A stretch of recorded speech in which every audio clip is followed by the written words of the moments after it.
पाकिस्तान में काफ़ी मुश्किलात दरपेश रही थी। बहुत ज़्यादा। लेकिन मेरा सवाल सिर्फ यही है, मासूमाना सवाल है कि बाबर आजम साहब की वापसी होनी चाहिए या नहीं होनी चाहिए? होनी चाहिए मेरे ख्याल से। अपना वो लगाते हैं ना अब अक्सर वोटिंग और पोलिंग। हाँ वो चल रही है हमारी, तो जीटीवी पे भी चल रही है, और ये तो हम अभी रिकॉर्ड कर रहे हैं, इसके नीचे कमेंट्स आएंगे, जवाब मिल जाएगा आई थिंक बड़े आराम से कि बाबर की वापसी होनी चाहिए या नहीं होनी चाहिए। तो भाई सवाल सिंपल सा वीडियो स्टार्ट हो गई है, और यही है कि आप लोगों से कि बाबर आजम साहब की जगह बनती है या नहीं बनती है। T20 की बात हो रही है। मैंने तो पहले ही कहा था आपको, बाबर आजम तो होगा।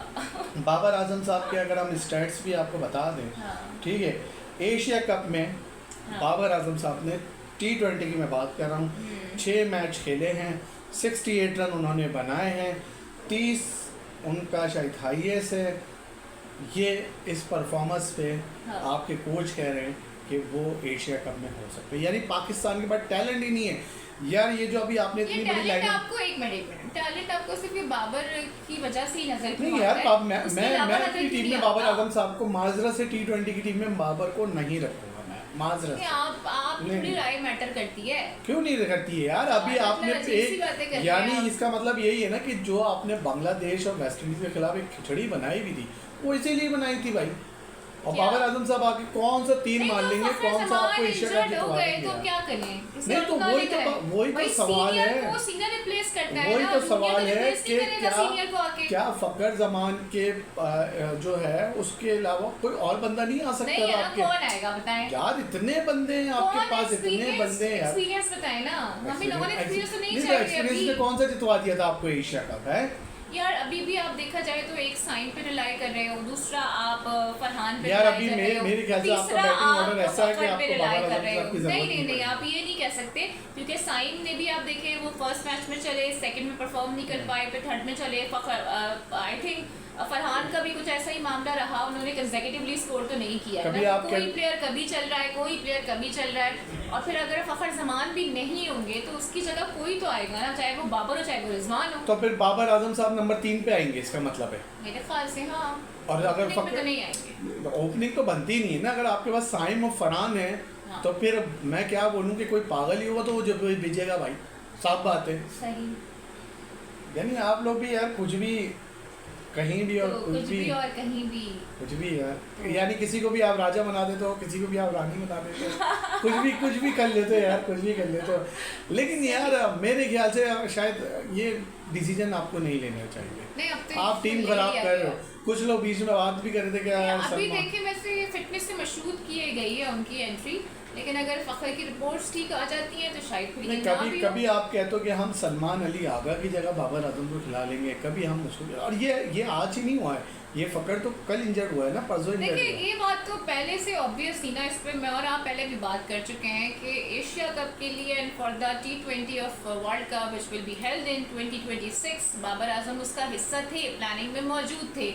तो इसमें मेरा नहीं ख्याल कि इतना सरप्राइज होने की या इतना हैरान होने की जरूरत है। तो बात ही है यार, इससे ज्यादा इसके कि आप बाबर आजम साहब को T20 खिला रहे हो, अब आपको आगे बिग बैच खिला दिया, अब आपने इसको खिला दिया। टैलेंट की बात आप जब कर रहे हैं ना कि टैलेंट नहीं है, तो फिर टैलेंट तो हसन की उससे भी नजर नहीं आता कि बार-बार आप हसन अली को लेकर आ जाते हैं, बार-बार आप फहीम अशरफ को लेकर आ जाते हैं, बार-बार आप इन पुराने प्लेयर्स को आजमाते हैं, कभी कहीं से मोहम्मद हारिस आ जाते हैं, कहीं से मोहम्मद नवाज आ जाते हैं। नहीं तो आप बाबर आजम साहब को जो ला रहे हो, अगर आपको 6 बॉलों पे 15 रन बनाने तो मेरे ख्याल से शायद बाबर आजम साहब 15 रन भी नहीं बना पाएंगे मेरे ख्याल से। नहीं अब ये ज्यादा हो, क्यों? सुपर ओवर जो हुआ था, बाबर आजम साहब थे ना जब आप यूएसए से हारे थे, जब आप आयरलैंड से हारे थे, जब आप अफगानिस्तान से हारे थे, तब बाबर आजम साहब थे ना। तो बाबर आजम साहब अपना गेम क्यों खराब कर रहे हैं T20 में आके? मेरा सवाल तो ये है कि क्यों आप फिर एक दफ़ा आकर, यार आप 27 का वर्ल्ड कप देखो, दुनिया की टीमें कहाँ से कहाँ जा रही है, आप फिर आकर बैठे हुए वहाँ देखो इंडिया कोहली का बगैर इंग्लैंड को 2-2 से बराबर करके आ गया हो। लेकिन आप ये देखें ना कि वहाँ पर भी तो वर्क मैनेजमेंट के ऊपर कितनी तनकीद हो रही है, अब बुमराह के ऊपर भी तनकीद हो रही है। ठीक है हो रही है, लेकिन हम तो वही फिर बिलावजह वही घूम फिर के ला रहे हैं ना, घूम फिर के ला रहे हैं। लेकिन it's not only about Babar Azam ना, आप तो वैसे नहीं तो हेडलाइन तो बाबर आजम की लगी है, रिजवान की थोड़ी लगी है। देखिए बड़ा नाम है, हेडलाइन तो तो लगेगी ना उसकी, वो तो कहीं भी जाता है यार तो बाबर headline आजम बन साहब की जाती है। T20 रैंकिंग क्या है, या बाबर आजम साहब ने आज तक T20 के कौन से मैन ऑफ द मैच हैं, कौन सा मैच जितवाया आपको T20 का, आप मुझे अब बता ऐसा तो दो। नहीं एक आप वो इंडिया का उठा के देख लोगे, वही हमारे सर देखो पे वो पड़ा हुआ है। एक जीत सब पे भारी है ना, ये तो फैक्ट है। 2021 की जीत को आप 2025 में बात कर रहे हो यार। हाँ लेकिन वो भारी जीत है ना यार, उसके बाद उसके बाद क्या हुआ है आप लोगों के साथ, फिर ये भी तो देखे ना आप। अच्छा बाबर आजम साहब की जो आप बता रहे हो, फर्स्ट और सेकंड पोजीशन में उन्होंने उनकी बैटिंग पोजीशन में, थर्ड पोजीशन में उन्होंने 1100 रन बनाया, फोर्थ और फिफ्थ में तो उन्होंने एक ही बैटिंग करी। तो मेरे ख्याल से तो ये है कि भाई आप लोग ज़्यादा बेहतर बताएंगे। कम से कम देखें आपने भी बाबर की पोजीशन बता दी है कि वो ओपनर भी आए हैं, फर्स्ट सेकंड पे भी आए हैं, लेकिन यार मैं तो ये कहूँगा ना कि यार जब जो लोग एक मिनट में जो लोग ये बातें करते हैं कि बाबर कहते हैं कि मैं सिर्फ खेलूंगा ऐसा ओपनर या नंबर 3 पर खेलूंगा, तो मेरे ख्याल से इस बात की तो नफी आपने खुद ही कर दी। नहीं, जब मुझे पता है कि यार मेरे पास हसन नवाज है, और जब मुझे पता है मेरे पास T20 की क्रीम पड़ी हुई है, तो मैं क्यों बाबर आजम साहब, साइम है आपके, साइम है आपके पास, फरहान आपके पास है, हसन नवाज आपके पास है, मोहम्मद नवाज है। अरे यार माफ कर दो यार, ऐसे देखो ये मुनाफिकत है यार, ये मुनाफिकत है। हसन नवाज की अभी क्या परफॉर्मेंस है यार। मैंने आगे की जगह आप एक ओवर का मैच करवा लो हसन नवाज और बाबर आजम साहब का, आपको पता चल जाएगा कौन कितना। बात करो अभी जो परफॉर्मेंस रही है उसके ऊपर, हसन की क्या परफॉर्मेंस थी अगेंस्ट वेस्ट इंडीज, हसन की क्या परफॉर्मेंस थी अभी अगेंस्ट एक आध मैच में नहीं चला, तो ये आपको मैं बता रहा हूँ ना, T20 Asia cup 6 match 68 run, मतलब हसन नवाज और बाबर का कंपैरिजन नहीं बनता यार, ये मत करो, ये गलत कर रहे हो। मेरे ख्याल से आप आगे की तरफ जाओ, आपको T20 वर्ल्ड कप जाना है, आप पीछे जा रहे हो, आगे ये एशिया कप और आगे ये वर्ल्ड कप, आगे ही जा रहे हैं, पीछे की जानिब जा रहे हो और कुछ नहीं है। नहीं कोई नहीं जा रहे, हम पीछे सही जा रहे हैं हम। अच्छा वो और मेरे ख्याल से सीनियर को एक सीनियर रिप्लेस कर सकता है, कोई जूनियर आके बाबर की जगह नहीं ले सकता, ये फैक्ट है। बाबर आजम साहब को अगर अपनी क्रिकेट खत्म करनी है तो वो T20 खेल लें माजरत से, ठीक है। अगर अपनी क्रिकेट बढ़ानी है तो वो वनडे खेले और पाकिस्तान की कौम जो है वो आवाम को 27 का वर्ल्ड कप जीत कर दे, हमारा दिल खुश हो जाएगा।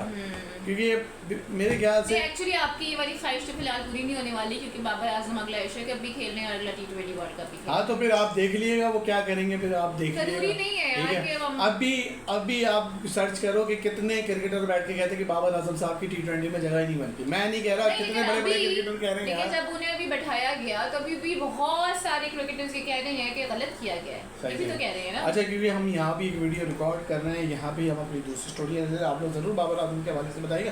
मोहम्मद सिराज ने डेल स्टेन की जो मिशन थी वो सही साबित कर दी। डेल स्टेन ने कहा था कि भाई ये तो फाइफर आएगा इनका, और वही लास्ट ओवल टेस्ट में हमने देखा कि उनका फाइफर आया और लास्ट विकेट उन्होंने हासिल किया और फिर जबरदस्त सेलिब्रेशन भी किया है। सही। और सिराज की तारीफें इस वक्त पूरे भारत में भी हो रही हैं, क्योंकि इससे पहले कुछ अजीब बातें भी हो रही थी, लेकिन सिराज ने अपनी परफॉर्मेंस मुंह बंद करवा दी है, और इसमें कोई दो राय नहीं है कि उन्होंने जबरदस्त परफॉर्मेंस इंग्लैंड के मुंह से कहते हैं ना, मुंह से जीत यूं छीनी है उसने, बंदे ने यूं छीनी है। सही। और देखो अन्ना सब नाच रहे थे, सुनील शेट्टी सब नाच रहे थे वहाँ पे। अच्छा अब्दुल रऊफ ने भी तारीफ करी है, शब्बीर अहमद ने तो तारीफ नहीं करी है, लेकिन अब्दुल रऊफ ने तारीफ करी है इनकी परफॉर्मेंस पे। बनती है ना तारीफ। लेकिन मैं ये देख रही थी कि गवास्कर सर जो हैं वो काफी नाराज हैं बुमराह के ऊपर, क्योंकि वर्कलोड से बताने की उन्होंने बात की है। चाह रहा हूं कि अगर आप अब्दुल रऊफ का बता दें और डेल स्टेन का बता दें कि डेल स्टेन ने तो कहा था ना कि यार बस मुझे लग रहा है कि बहुत जल्दी सिराज जो बड़ी सेलिब्रेशन करने वाले हैं, फाइफर शाइफर आ रहा है, तो उन्होंने बोला भाई आपने कहा और मैंने करके दिखा दिया। अच्छा काफी अप्रिशिएट किया। अब्दुल रऊफ ने भी मोहम्मद सिराज के हवाले से बात करी है, उन्होंने कहा the tireless and restlessness warrior of the Indian cricket from the Asia Cup final against Sri Lanka to the England Oval, he is the real hero of Indian cricket successful journey. उन्होंने उनकी सारी achievements का जिक्र कर दिया है, किस तरह से वो खेले अगेंस्ट श्रीलंका, और उसके बाद जो उनकी परफॉर्मेंसेस रही है, मेरे ख्याल से तो ज़्यादा मुझे बताने की ज़रूरत नहीं है यार। बगैर बुमराह, बगैर विराट, बगैर रोहित, सबके जीत गए, यानी बराबर कर दिया, और क्या चाहिए। ठीक है। अच्छा गवास्कर साहब खुश नहीं है, बिल्कुल भी खुश नहीं है, ये रहती ही नाराज है, ये हर वक्त नाराज नहीं, होता है। उन्होंने वर्कलोड पे बात की, उन्होंने कहा कि देखें ये खेले हैं मुल्क के लिए खेलें, जब आप मुल्क के लिए खेल रहे होते हैं तो सारे आप ना अपनी दर्द तकलीफ भूल जाते हैं और आपके जहन में ये सिर्फ होता है कि आप अपने मुल्क को रिप्रेजेंट कर रहे हैं और उसके लिए खेलें। ये बात उन्होंने बिल्कुल ठीक की है। सिराज की उन्होंने तारीफ की, उन्होंने कहा कि भाई इन्होंने रेगुलर मुताबिद जगहों पर हमने देखा कि 7 to 8 ओवर्स के स्पेल करवाए हैं कंटिन्यूसली, तो ये बहुत अचीवमेंट है। और मजमूई तौर पर उन्होंने 185.3 ओवर्स करवाए हैं जो कि अब तक का रिकॉर्ड बन चुका है फॉर द इंडियन क्रिकेट। क्योंकि बुमराह ने कहा था कि उनका वर्कलोड है और वो ज़्यादा जाहिर है उनकी इंजरीज के इश्यूज हैं, तो वो 3 टेस्ट खेल सकते हैं। लेकिन सिराज ने देखें आप 5 के 5 टेस्ट खेले और परफॉर्म भी करके दिया है। और हम ये देख रहे हैं कि सिराज अपनी बॉलिंग से ना बहुत ज़्यादा अपनी एक लेगेसी भी छोड़ रहे हैं और मेरे ख्याल से अगर ऐसे ही परफॉर्मेंस देते रहे तो अनकरीब शायद बुमराह को भी सरपास कर जाएंगे। सही है, फिर भी नाराज़गी सही है बुमराह की, क्योंकि ये शायद गौतम गंभीर में भी तनकीद कर रहे थे। हाँ। गौतम गंभीर ने सारा माहौल वो करके रखा हुआ। मतलब ऋषभ पंत की भी उन्होंने तारीफ करी, उन्होंने कहा उनके भाई पंजे में तकलीफ थी लेकिन उसके बावजूद भी वो बैटिंग करने के लिए आए और उन्होंने रेजोनेट किया उस चीज़ को इसके साथ कि भाई जब आप अपने मुल्क को रिप्रेजेंट कर रहे होते हैं ना तो बाकी तमाम चीज़ें आप भूल जाएं, आप ये भी भूल जाएं कि आपको कोई तकलीफ हो रही है या आप किसी दुख या गम का शिकार हैं। सही सही सही। साथ साथ एक दुख की खबर है भारतीयों के लिए, क्या मेसी नहीं जा रहे हैं Bharat. Indian fans disappointed on Lionel Messi cancel visit to Kerala. भाई ये तो एक डिसअपॉइंटमेंट वाली न्यूज़ है क्योंकि लायनल मेसी यार मतलब कौन उसका फ़ैन उसका मद्दा नहीं होगा और सभी चाहते हैं कि उनको लाइव खेलते हुए एक्शन में देखें, उनको लाइव देख सकें। लेकिन अब जो भारतीय हैं उनकी हसरत ही रह जाएगी फिलहाल कि वो लायनल मेसी को नहीं उन्होंने जो इंतजामिया है उन्होंने पूरा ऐलान भी करा है, सारा बताया है। रीज़न क्या बताया जा रहा है कि क्यों विजिट नहीं कर रहे हैं? इसके मामले में आई थिंक बहुत ज़्यादा खुल की बात नहीं की गई है। सिक्योरिटी, रिहाइश और दीगर सहूलियात हुकूमत टाइम से फराहम की जाएंगी, ताहम अब भारतीय शायकीन को लायनल मेसी को अपने मुल्क में खेलना देखने का ख्वाब मज़ीद मौखर करना होगा। तो चलें जी, फिलहाल तो नहीं हो सकेगा लेकिन शायद अपकमिंग डेज में इनका कोई प्लान बन जाए और वो अनकरीब इंडिया विजिट करने। सही सही। डॉक्टर जाकिर नाइक देखें वैसे अपनी जो स्पीचेस हैं उससे तो लोगों को बड़ा इम्प्रेस करते ही हैं, लेकिन इससे पहले भी उन्होंने हमें इम्प्रेस किया था, बंगी जंप मेरे ख्याल से उन्होंने की थी और इस बार भी उन्होंने कोई ऐसी ही जंप शंप मार ली है और लोग बड़ा इसकी सताइश कर रहे हैं, उनके इस इक़दाम को सराह भी रहे हैं और वो कह रहे हैं कि उन्होंने एक ज़रूरतमंदाना और मुनफरिद कदम उठाया है। तो 59 ईयर्स के डॉक्टर जाकिर नाइक ने 430 फुट बुलंद मकाम से बंगी जंपिंग का शानदार मुजाहिरा किया है और इस मुहिम जो तजुर्बे की जो वीडियोस हैं और जो तस्वीर हैं वो सोशल मीडिया पर उन्होंने शेयर भी की हैं और उनके जो मद्दा हैं वो हैरानी से और ज़ाहिर है खुशी से झूम उठे हैं। उनकी ये जो वीडियोस हैं सोशल मीडिया पर ट्रेंड कर रही हैं और लोग इन्हें बेहद सराह भी रहे हैं। मुख्तलिफ़ किस्म के, आपको पता है कि पॉजिटिव और नेगेटिव दोनों तरह के सोशल मीडिया पे कमेंट्स आ रहे होते हैं, तो उसकी भी बहार है और लोग लेकिन काफ़ी हैरान भी हो रहे हैं बिकॉज 59 ईयर्स में इतनी ऊंची ऊंची छलांगे मारना, जंपे मारना सबके बस की बात नहीं होती है। सबकी बस की बात नहीं है। हाँ, सबकी बात नहीं है, वक्त होता है हर चीज़ का, समझ लें आप, हर चीज़ का एक वक्त होता है। लेकिन सही है। अच्छा, मैं बाबर आजम के हवाले से अभी जो हमारी पोलिंग चली थी जीटीवी की इसको पेज पे, हाँ। उस पर काफ़ी लोग कह रहे हैं बाबर आजम साहब को होना चाहिए। बस देख लें अब आप क्या कहेंगे? नहीं, मैं क्या कहूँगा, देखिए आप लोगों की राय नहीं, लोगों की राय को आप तब्दील नहीं कर सकते। अभी भी बाबर के बहुत सारे फैंस हैं और लोग चाहते हैं उनको एक्शन में देखना। बाबर हैज़ बीन अनलकी कि आई डोंट नो उनके साथ क्या मसले मसाइल चल रहे हैं कि वो फोकस नहीं कर पा रहे हैं या कोई और मेंटल इशू है उनके साथ या कोई ब्लॉकेज उनके कोई मेंटली आ गया है या फिज़िकली कुछ उन्हें इंजरी है, क्या मसला है जिसकी वजह से वो इतना परफॉर्म खुल के नहीं कर पा रहे हैं। बिकॉज इससे पहले हम हर मैच में देखा जाए तो रिजवान बाबर पर रिलाई करते आई थी और हमें लगता था कि बाबर रिजवान मौजूद है तो हम मैच जीत जाएंगे, एक टाइम वो भी था। लेकिन उसके बाद एक सडन डिक्लाइन हमने देखा है दोनों की परफॉर्मेंसेज में और उसकी वजह से ही जो मद्दा हैं वो अब ज़रा रिलेक्टेड नज़र नहीं आते और उनको ये लगता है कि Babar Azam is not a T20 player. लेकिन मैं तो खैर ये चाहती हूँ कि बाबर नहीं, मैं नहीं मानती। नहीं मानती ना, बाबर आजम के साथ T20 प्लेयर नहीं है।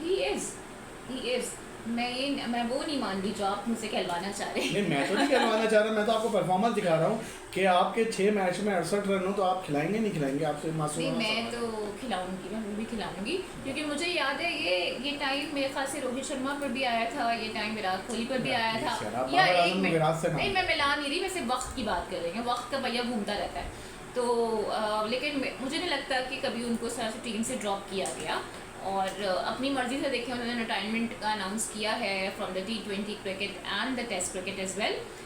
लेकिन मुझे लगता है कि ज़्यादा ही साइड लाइन कर दिया गया। पाकिस्तान का बहुत बड़ा नाम है बाबर आजम, और अचीवमेंट्स उनकी अचीवमेंट देखें उनकी रही हैं, और कुछ भी है वो अपनी मेहनत से यहाँ पहुँचे हैं। नहीं, बाकी तो सब सोर्स लगा के पहुँचे थे। यार आप भी जानते हैं, मैं भी जानती हूँ। नहीं अब इतने आपने तो उतना ही मासूम बना दिया, इतना वो कर दिया। नहीं देखे ना, मसला ये है कि आप तस्वीर खिंचवा लें किसी के साथ तो तब भी आपको टीम में ले लिया जाता है, हालांकि आप दूर दूर तक कहीं नहीं यार वो तस्वीर खिंचवाएं या जो भी खिंचवाएं, उसके बाद वो आ जाते हैं और अपनी परफॉर्म दिखा देते हैं कि बांग्लादेश के खिलाफ, और कि जहाँ 15 पे 5 और 4 हो जाते हैं वो उनके वैसे मैच नहीं निकाल पाए लेकिन आखिर तक ले जाते हैं। वो ऐसा नहीं होता कि सुपर ओवर आ गया और कहते तू भी मेरा दोस्त है, तू भी चले आ, तू भी चले आ। नहीं, लेकिन आप फिर भी सीरीज तो हार गए ना। अब आप पिक्चर खिंचवा कर आए या 4-5 के बाद आपके हाथ पांव फूले या कुछ भी हो, यार मेरा तो बात तो यार मैं तो सीधा कहूंगा, अगर आप बाबर आजम साहब को वापसी कराने ना T20 में, तो शोएब मलिक ने भी कुछ नहीं बिगाड़ा हुआ है, शोएब मलिक को भी आप बुला लें। मैं तो कहती हूँ चलो भाई, यहाँ से यह वीडियो एंड करते हैं, और जरूर आपने बताया ना कि बाबर आजम साहब की वापसी होनी चाहिए, नहीं होनी चाहिए।